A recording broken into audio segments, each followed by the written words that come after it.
지난해 56조 4천억 원 역대급 세수 결손 사태 기억하실 텐데요. 올해도 국세 수입에 커다란 구멍이 뚫렸습니다. 정부가 올해 들어 걷어들인 세금을 토대로 세수 전망을 다시 계산해 보니까 예산안에서 전망했던 것보다 29조 6천억 원이나 모자랄 것으로 예상됐습니다. 기획재정부 담당하는 김민재 기자와 이야기 나눠보겠습니다. 안녕하세요, 김 기자. 네, 안녕하세요. 네, 일단 지난해에도 역대급 세수 결손 사태로 난리가 났었잖아요. 그런데 올해 또 29조 6천억 원이나 틀렸습니다. 정부가 하는 일인데 이게 가능한 일인가요? 정부가 원래 올해 367조 3천억 원 세금을 거둘 줄 알았는데 이제 다시 계산을 해보니까 337조 7천억 원만 거치게 됐다. 이 차이가 29조 6천억 원. 이 세수 오차율로는 마이너스 8.1%나 됩니다. 네. 최상목 경제부총리 겸 기획재정부 장관이 오늘 국회 기획재정위원회에서 보고하면서 사과도 했는데 한번 직접 들어보시죠. 네. 그다음에 말씀하신 세수 추계 부분에 대한 오차가 4번 4년 연속 나왔기 때문에 아까도 말씀드린 것처럼 아주 저희는 무거운 책임감을 느낍니다. 최 부총리가 말한 대로 2021년하고 2022년부터 시작됐는데 그 당시엔 61조 3천억 원 또 53조 3천억 원씩 오차가 발생했습니다. 네. 다만 그때는 예상보다 더 거뒀기 때문에 더 거둔 세금은 추가 경정 예산 편성해서 쓰면 되니까요. 큰 문제는 없었죠. 그런데 지난해 56조 4천억 원 역대급 세수 결손이 빚어지면서 문제가 됐습니다. 이때 정부가 엄청난 질타를 받았는데 올해 또 계산이 틀린 겁니다. 그러면 그 4년 전에는 아예 이런 일이 없었던 건가요? 그렇지는 않습니다. 이 세수 오차가 왜 나오나 정리를 해보면요. 기획재정부가 매년 예산안과 또 이 예산을 뒷받침할 세금이 얼마나 들어오는지 추정을 해서 발표를 합니다. 네. 그런데 이게 그해 1월 1일에 발표하는 게 아니라 그 전해 여름에 발표합니다. 왜냐하면 국회 심의를 받아야 하니까요. 네. 올해 거둘 세금을 지난해 여름에 미리 계산했기 때문에 약간의 오차는 관행처럼 넘어갈 수 있는데 문제는 4년 연속 수십조 원씩 오차가 일어났다. 이거는 비교할 전례도 찾기 힘든 일이거든요. 올해와 지난해 세수 결손을 합치면 한 86조 원이나 되고요. 네. 또 그전에 2년간 더 걷었던 것까지 합치면 증감 여부를 떠나서 정부가 200조 원이나 이 세수 예측을 틀렸다고 볼 수 있습니다. 아까 세수가 337조 들어올 걸로 전망했다 이렇게 말씀드렸잖아요. 이 얘기는 거의 한 해 동안 들어올 세금의 한 60% 정도를 그러네요. 정부가 틀린 셈입니다. 예, 전 이해가 좀 안 가는데요. 약간의 오차는 당연히 있을 수 있겠지만 그래도 세금 거두는 일로는 우리나라 최고 전문가들이 기재부에 모여 있을 텐데 왜 자꾸 이렇게 틀리는 거예요? 근본적으로 기획재정부는 이 코로나19 이후 경제가 요동치고 이에 따라서 기업들의 매출이나 이익도 같이 흔들렸기 때문이다 해명하는데요. 실제로 법인세에서 가장 구멍이 컸습니다. 이 오차율이 마이너스 18.6%나 됐고요. 소득세도 부동산 경기가 침체되면서 양도세 중심으로 덜 거쳤다고 합니다. 반대로 법인세, 소득세와 함께 3대 세목으로 불리는 부가세 이건 더 거쳤어요.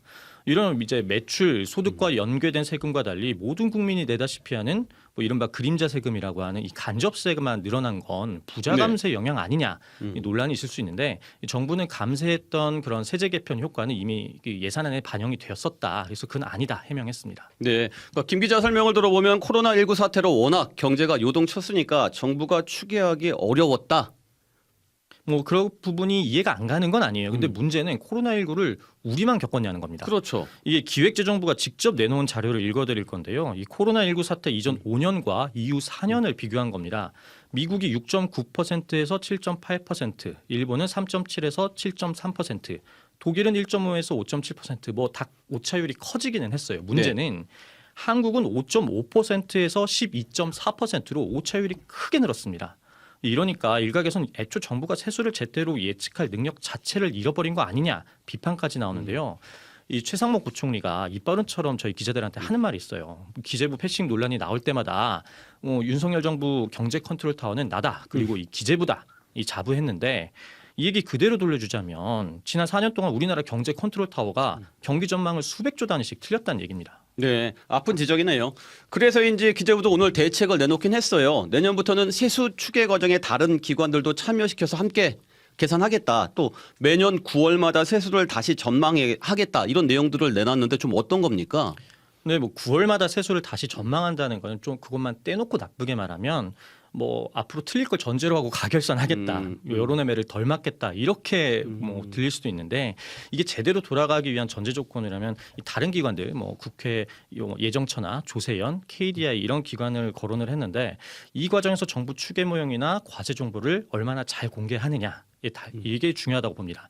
지난해 역대급 세수 결손 사태 때부터 전문가들이 도대체 이 세수 추계를 기재부가 왜 혼자 독점하느냐, 뭐 잘 맞추지도 못하는데 더 나아가서는 일부러 틀리는 거 아니냐는 음모론까지 나오기도 해요. 그러니까 세금이 더 많이 거칠 거라는 얘기는 뒤집어 말하면 앞으로 경기가 좋아질 거예요. 그래서 세금도 더 많이 거칠 겁니다라는 장밋빛 전망이기도 하거든요. 그래서 정부의 정책적인 기조나 아니면은 어떤 정치적인 상황에 따라서 어떻게 보면 세수 마사지하는 거 아니냐라는 비판도 가능할 수도 있는데 이런저런 걸 고려하면 이 세수 추계를 투명하게 공개해서 더 정확한 결과물을 내놓는 게 중요하지 않겠나 싶습니다. 네, 마지막으로요. 가장 중요한 질문을 빼놨는데요. 어찌됐든 세수가 부족하면 어떻게든 부족한 걸 메꿔야 하잖아요. 지난해 같은 경우는 외평기금 여유분을 투입했는데 이번에는 정부 자료를 보면은 뭐 대책이 안 보여요.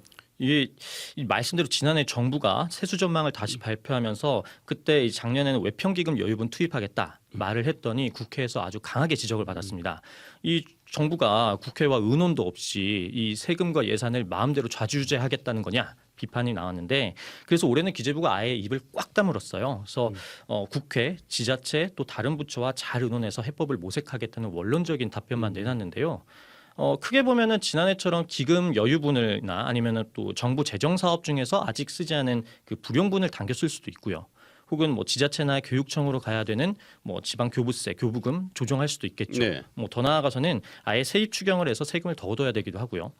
정부는 일단 세입 추경은 최후의 수단이다 선을 그었는데 다른 기금이나 사업들도 다 존재 이유가 있거든요. 어차피 써야 될 돈이고 이걸 무작정 가져다 쓰면 이 아랫돌 빼서 윗돌 괴는 격이 되는데 이 지방 교부세 교부금도 지자체나 교육청 재정이 넉넉하냐 그건 아니기 때문에 또 갈등 조정이 만만치 않고요. 오늘도 국회에서 야당은 이 정부가 정치적 책임을 지고 추경해라 요구를 했는데 이 정부와 국회가 어떤 해법을 찾아갈지 두고 봐야겠습니다. 네, 그렇군요. 오늘은 여기까지 듣겠습니다. 경제부 김민재 기자 수고하셨습니다.